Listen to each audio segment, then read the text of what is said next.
మంచు ఫ్యామిలీలో high drama continue అవుతోంది. జల్పల్లిలోని నివాసం నుంచి మోహన్ బాబు బయటకు వెళ్లిపోయారు. మరోవైపు జల్పల్లిలో పోటాపోటీగా బౌన్సర్లు మోహరించారు. మంచు విష్ణు తరపున 40 మంది, మంచు మనోజ్ తరపున 30 మంది బౌన్సర్లను దించారు. మరోవైపు మంచు మనోజ్ కు గన్మెన్ ను కేటాయించినట్లు తెలుస్తోంది. అయితే ప్రభుత్వం గన్మెన్ ను కేటాయించిందా లేక ప్రైవేటు గన్మెన్ ను నియమించుకున్నారా అన్నది తేలాల్సి ఉంది. ఇక మంచు ఫ్యామిలీ గొడవల నేపథ్యంలో కాసేపట్లో మంచు విష్ణు దుబాయ్ నుంచి హైదరాబాద్ కు రానున్నట్లు తెలుస్తా ఉంది. ముంబై నుంచి ఇప్పటికే మంచు లక్ష్మి హైదరాబాద్ కు వచ్చారు.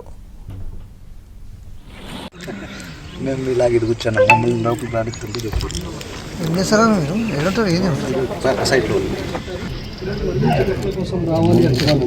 కొరంపేట పోలీసులు కూడా చెప్తా ఉన్నారు, వచ్చి లిఖితపూర్వకంగా కంప్లైంట్ ఇవ్వాలి అని చెప్పి కూడా కోరుతా ఉన్నారు. ఎందుకంటే ఎప్పుడైతే మనోజ్ తన పైన దాడి జరిగిందో వెంటనే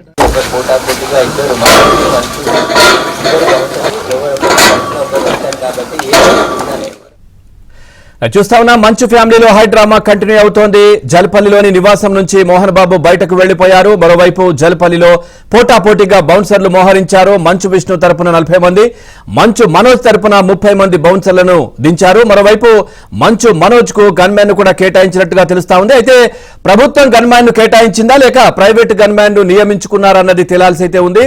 ఇక మంచు ఫ్యామిలీ గొడవల నేపథ్యంలో కాసేపట్లో మంచు విష్ణు కూడా దుబాయ్ నుంచి హైదరాబాద్ కు రానున్నట్లు తెలుస్తా ఉంది. ఇటు ముంబై నుంచి ఇప్పటికే మంచు లక్ష్మి కూడా హైదరాబాద్ కు వచ్చినట్టుగా తెలుస్తా ఉంది. ఇక ఇదే విషయానికి సంబంధించి మరింత సమాచారాన్ని మా క్రైమ్ కరెస్పాండెంట్ శశి అందిస్తారు లైవ్ లో. శశి, పూర్తి డీటెయిల్స్ ఏంటి? గన్ మ్యాన్లు కేటాయించారని చెప్తా ఉన్నారు మనోజ్ కు. 40 మంది ఒకవైపు బౌన్సర్లు, 30 మంది ఒకవైపు బౌన్సర్లు. ఏం జరుగుతుంది అసలు? ఏంటి అసలు అప్డేట్స్ ఏంటి? జల్పల్లిలోని మోహన్ బాబు నివాసం వద్ద హై డ్రామా కంటిన్యూ అవుతా ఉంది. ఇప్పటికే పోటాపోటీగా ఇటు మంచు మనోజ్తో పాటు మంచు విష్ణు బౌన్సర్లను దింపుతూ ఉన్నారు. ఇప్పటికే మంచు విష్ణుకు సంబంధించినటువంటి బౌన్సర్లంతా కూడా లోపలే ఉన్నారు. వీరంతా కూడా 40 మంది దాకా ఉన్నారు. మరోవైపు మంచు మనోజ్ కూడాను ఇప్పటికే తనకు సంబంధించినటువంటి వ్యక్తులను ఇప్పటికే ఫామ్ హౌస్ వద్దకు పిలిపించారు. హైదరాబాద్కు సంబంధించినటువంటి కొంతమంది వ్యక్తులతో పాటు ఆళ్లగడ్డ నుంచి కూడా కొంతమందిని తనకు సపోర్టివ్ గా మంచు మనోజ్ తెప్పించుకున్నారు. వీరంతా కూడా బయటనే వెయిట్ చేస్తూ ఉన్నారు. కేవలం మంచు విష్ణుకు సంబంధించినటువంటి బౌన్సర్లంతా కూడా లోపలే ఉండడంతో ఇక మంచు మనోజ్ సంబంధించిన వ్యక్తులు కావచ్చు, వారికి సంబంధించినటువంటి వ్యక్తులు ఎవరిని కూడా లోపలికి అనుమతించినటువంటి పరిస్థితి. దీంతో వీరంతా కూడా బయటనే ఉన్నటువంటి సందర్భం. అయితే ఉదయం నుంచి కూడా మోహన్ బాబు ఇంట్లోనే ఉన్నారు. కొద్దిసేపటి క్రితమే ఆయన బయటికి వెళ్లారు. అయితే తన తమ్ముడు మీద, మంచు మనోజ్ మీద దాడి జరిగిన ఘటన విషయం తెలుసుకున్న తర్వాత మంచు లక్ష్మి హుటాహుటిన ముంబై నుంచి కూడా బయలుదేరి వచ్చారు. ఆమె ఉదయం నుంచి సుమారుగా 1 గంట వరకు కూడా ఇక్కడే ఉన్నారు, ఫామ్ హౌస్ లోనే ఉన్నారు. అయితే తన తమ్ముడితోనూ తర్వాత తండ్రితోనూ జరిగినటువంటి గొడవ గురించి ఆరా తీయడంతో పాటు సంప్రదింపులు కూడా జరిపినట్టు సమాచారం.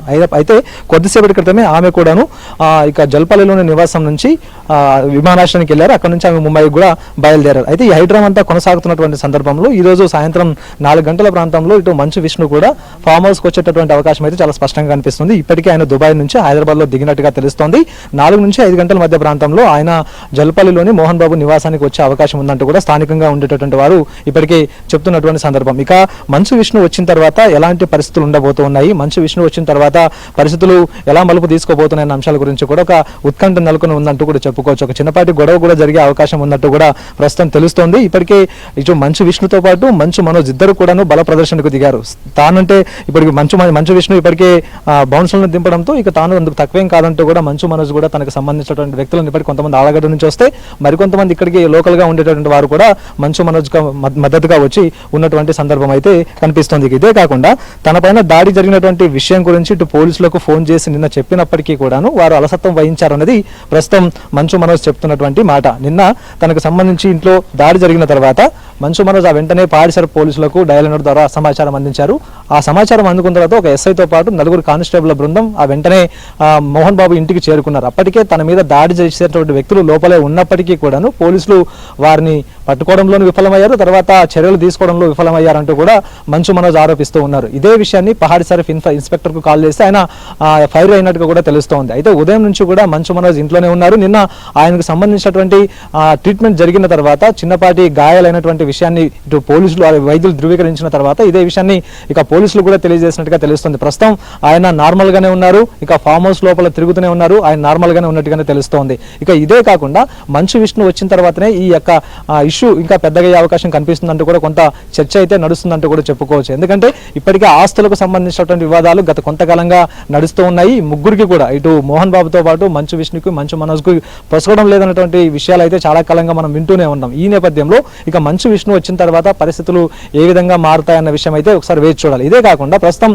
మంచు మనోజ్కి సంబంధించినటువంటి గన్మెన్ కూడా ప్రస్తుతం లోపలే ఉన్నారు. అయితే 12 గంటల ప్రాంతంలో గన్మెన్ కానిస్టేబుల్ ఒక ఆయన లోపలికి వెళ్లారు. అయితే ఇతనికి గన్మెన్ పోలీసులు కేటాయించారా లేకపోతే ప్రభుత్వం కేటాయించిందా, వ్యక్తిగతంగా గన్మెన్ నియమించుకున్నారన్న అంశాల గురించి మాత్రం క్లారిటీ రావాల్సిన అవసరం అయితే ఉంది. దీన్ని బట్టి ఈ పరిస్థితులను బట్టి చూస్తూ ఉంటే మాత్రం ఖచ్చితంగా ఉత్కంఠ అయితే కొనసాగుతుందంటూ చెప్పుకోవచ్చు. ఏం జరగబోతుందన్న ఉత్కంఠ ప్రస్తుతం మంచు విష్ణు వచ్చేంత వరకు ఇది కొనసాగుతూ ఉంది. సాయంత్రం 4 నుంచి 5 గంటల మధ్య ప్రాంతంలో మాత్రం ఈ ఇష్యూకి సంబంధించిన క్లారిటీ వచ్చే అవకాశం